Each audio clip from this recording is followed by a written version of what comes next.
Jungle.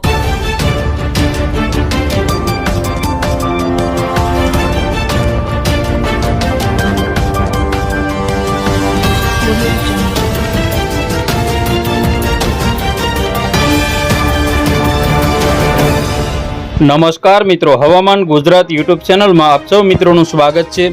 આજે તારીખ 21 જૂન 2023 આજના બપોરના મહત્વના હવામાન સમાચાર જાણીશું, જેમાં ગુજરાતમાં મોડલોએ તેના દેખાવ બદલ્યા છે। તેના મોડલોના જે વર્તારા મુજબ અત્યારે કયા વિસ્તારમાં આગામી સમયમાં વરસાદ પડવાનો છે તેની સંપૂર્ણ અપડેટ મેળવીશું। ચેનલમાં નવા હોય તો સબસ્ક્રાઇબ કરી લેજો। ખાસ કરીને ખેડૂત મિત્રો, આગામી 27, 28, 29, 30 અને પહેલી બીજી તારીખની અંદર બંગાળની ખાડીમાં ઉત્પન્ન થયેલી સિસ્ટમ એકદમ મધ્યપ્રદેશ અને ગુજરાતની નજીક પહોંચશે, તેમજ ચોમાસું મહારાષ્ટ્રમાંથી મુંબઈ સુધી આવી અને ગુજરાતના તમામ વિસ્તારોને આવરી લે તો બંગાળની ખાડીના સિસ્ટમના કારણે ગુજરાતમાં ભારેથી અતિભારે વરસાદ થવાની શક્યતા છે, તેની વાત કરીએ। સૌથી પહેલાં મિત્રો જોઈએ તો આ રીતે સમગ્ર ગુજરાત ઉપર આગામી સમયની અંદર કાળા ડિબાંગ વાદળો જોવા મળશે। મુંબઈ મહારાષ્ટ્ર આજુબાજુથી તેમજ મધ્યપ્રદેશ આજુબાજુથી વાદળો આવવાના કારણે ગુજરાતની અંદર સૌથી વધારે વરસાદ દક્ષિણ ગુજરાત, મધ્ય ગુજરાત તેમજ સૌરાષ્ટ્રના દરિયા કિનારાના વિસ્તારોમાં પડવાનો હશે, જેમાં કેટલાક વિસ્તારોમાં અતિ ભારે વરસાદ પડવાની શક્યતાઓ આ મોડલો દર્શાવી રહ્યા છે। દરરોજ મોડલોમાં દિવસમાં 3 વખત તેની અપડેટ આવતી હોય, તેમાં 3 વખત તેના વિસ્તારોમાં ફેરફાર થતા હોય। સિસ્ટમ જે મુજબ આગળ વધવાનું અનુમાન હોય તે મુજબ તેમાં ફેરફારો થતા રહેશે। જ્યારે સિસ્ટમ ગુજરાત ઉપર ત્રાટકશે ત્યારે ખ્યાલ આવશે કે કયા વિસ્તારમાં અતિ ભારે વરસાદ પડ્યો છે। અત્યારે હાલ તેનું 90% જેટલું અનુમાન શક્યતાઓ સાચી હોય છે। તો જોઈએ સંપૂર્ણ અપડેટ।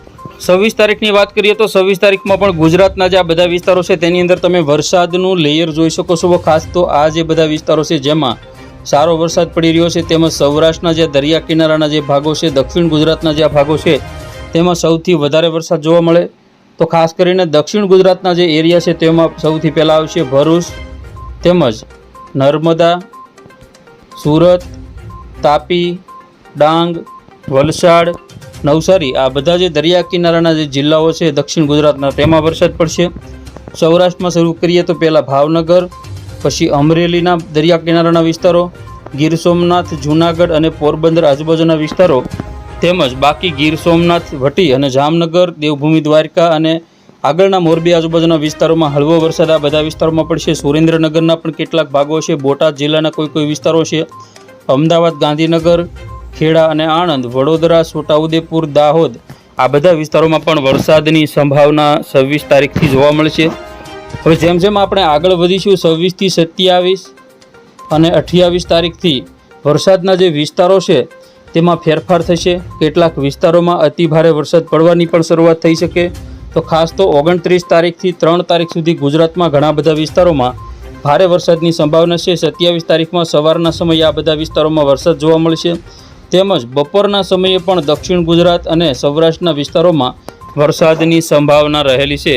સાંજની અપડેટ જોઈએ તો સૌરાષ્ટ્રના મોટાભાગના વિસ્તારો છે, દેવભૂમિ દ્વારકા, જામનગર, મોરબી, રાજકોટ, પોરબંદર, જૂનાગઢ, ગીર સોમનાથ, અમરેલી, ભાવનગર, બોટાદ ને સુરેન્દ્રનગર, આ બધા વિસ્તારોમાં સારામાં સારો વરસાદ પડશે। અમદાવાદ, ગાંધીનગર, ખેડા, આણંદ, વડોદરા તેમજ ભરૂચ, સુરત, વલસાડ, નવસારી, ડાંગ, તાપીના જે આ વિસ્તારો છે તેમાં પણ ભારે વરસાદની સંભાવના છે। તો સમગ્ર ગુજરાતની અંદર 27 તારીખથી લઈ અને 3 તારીખ સુધી ગુજરાતમાં સારો વરસાદ પડવાની શરૂઆત થશે। 28 તારીખની સાંજની અપડેટ જોઈએ તો સમગ્ર ગુજરાતની અંદર કચ્છના વિસ્તારો, દક્ષિણ ગુજરાતના વિસ્તારો તેમજ મધ્ય ગુજરાતના મોટાભાગના વિસ્તારો અને ઉત્તર ગુજરાતના તમામ વિસ્તારોમાં પણ વરસાદ જોવા મળશે। તો કચ્છના પણ થોડા ઘણા એવા વિસ્તારો છે જેમાં વરસાદ જોવા મળી શકે। તો સૌરાષ્ટ્રની અંદર તો આપણે વાત કરી છે, દેવભૂમિ દ્વારકા, જામનગર, મોરબી, સુરેન્દ્રનગર, રાજકોટ, પોરબંદર, જૂનાગઢ, અમરેલી, બોટાદ, ભાવનગર, અમરેલીના દરિયા કિનારાના ભાગો તેમજ ગીર સોમનાથ, આ તમામ ભાગોમાં સારો વરસાદ પડશે। તો અતિભારે વરસાદ વડોદરા, ભરૂચ, નર્મદા, સુરત, વલસાડ, નવસારી, ડાંગ, તાપી, આ જે બધા વિસ્તારો છે તેમાં અતિભારે વરસાદ પડી શકે। તો મધ્ય ગુજરાતમાં અમદાવાદ, ગાંધીનગર, ખેડા અને આણંદ, દાહોદ, ગોધરા, મહીસાગર, અરવલ્લી, પાલનપુર, બનાસકાંઠા આજુબાજુના વિસ્તારો, પાટણ અને મહેસાણાના તમામ વિસ્તારોમાં પણ વરસાદ જોવા મળશે। તો સમગ્ર ગુજરાતમાં 28 તારીખ ગુજરાત માટે સારામાં સારી છે। કચ્છના વિસ્તારોમાં 30 તારીખ પછી વરસાદની માત્રા વધી શકે છે। કચ્છમાં હાલ વાવાઝોડાના કારણે અતિભારે વરસાદ પણ ઘણા વિસ્તારોમાં પડ્યો છે.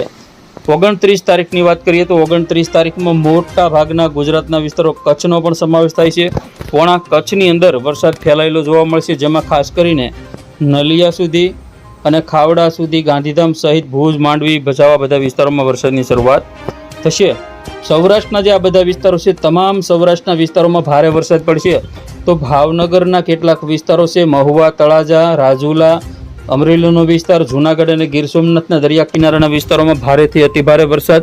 તો સુરત, વલસાડ, નવસારી, ડાંગ, તાપીમાં પણ ભારેથી અતિભારે વરસાદ પડશે.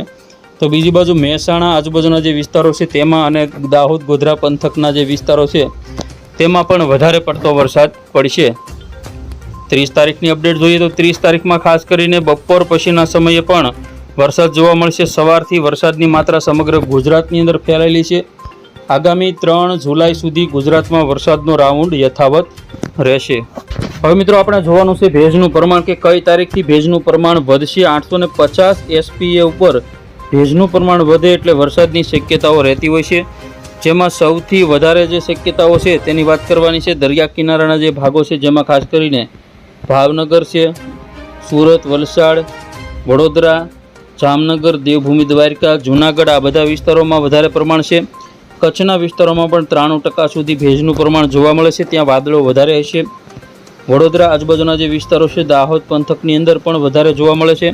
તો આ બધા વિસ્તારોમાં વરસાદ વધારે થવાની શક્યતાઓ છે. ગુજરાત ઉપર આમ તો ભેજનું પ્રમાણ વધતું જોવા મળશે, કારણ કે બંગાળની ખાડીમાંથી સિસ્ટમ તમને બતાવીશ તો અહીં જે લો પ્રેશર જેવું બની ગયું છે, આ જે બહોળું સર્ક્યુલેશન છે જે બંગાળની ખાડીમાંથી બન્યું છે તે ધીમે ધીમે આગળ વધશે અને ગુજરાત ઉપર આગામી 28 તારીખથી સારો એવો એટેક કરશે, જેના કારણે સમગ્ર ગુજરાતની અંદર વધારે વરસાદ પડશે. ડાયરેક્ટ 28 તારીખની અપડેટ જોઈએ તો તમે જોઈ શકો છો જે ભારત મધ્ય પ્રદેશના જે ભાગો છે તેમાં વધુ પડતું સક્રિય છે અને ગુજરાતના બધા વિસ્તારોમાં ભેજનું પ્રમાણ પણ વધારે જોવા મળે છે. તેમાં તમને ટકાવારી મુજબ જોઈએ તો સમગ્ર ગુજરાતની અંદર 90% ઉપરનું છે, જેમાં દક્ષિણ ગુજરાતમાં 95 થી 99% હોવાના કારણે અતિભારે વરસાદ પડશે.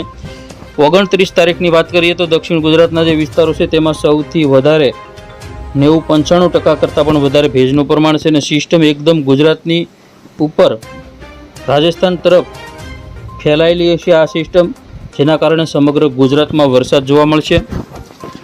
તો ખેડૂત મિત્રો, આ હતા અત્યારના મહત્ત્વના હવામાન સમાચાર કે સિસ્ટમ ગુજરાત ઉપર પહોંચે અને કેવો વરસાદ. તો ખેડૂત મિત્રો, આ હતા મહત્ત્વના હવામાન સમાચાર કે સિસ્ટમ ગુજરાત ઉપર પહોંચે ત્યારે કેવો વરસાદ પડશે, ચોમાસું ક્યારે આવશે. તો ચોમાસું 25-26 તારીખથી આવશે અને ગતિમાન બન્યું છે તે કોઈ પણ સમયે આવી શકે છે, પણ 1-2 દિવસ પછી ધીમે ધીમે તેની શરૂઆત થશે. તમને તેના ચિહ્નો દેખાવા લાગશે. 25 તારીખથી અને 27-28 તારીખથી સમગ્ર ગુજરાતમાં વરસાદ પડશે. ફરી વખત મળીશું નવી અપડેટમાં. જોતા રહેજો હવામાન ગુજરાત.